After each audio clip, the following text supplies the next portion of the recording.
અરવલ્લી જિલ્લા મોડાસાના ગોરીટીંબા પાસે નલ સે જલ યોજનાના પાણીનો વેડફાટ થઈ રહ્યો છે।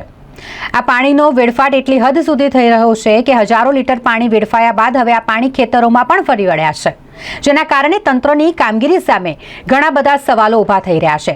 નલ સે જલ પાણી યોજનામાંથી જ આ પાણીનો વેડફાટ થઈ રહ્યો છે। ગોરીટીંબા પાસે SK2 સીનાવાડ ગ્રુપ નલ સે જલ યોજનામાંથી પાણીનો વેડફાટ થઈ રહ્યો હોય, વહેલામાં વહેલી તકે આ મામલે સમારકામ થાય તેવી લોકો માંગ કરી રહ્યા છે।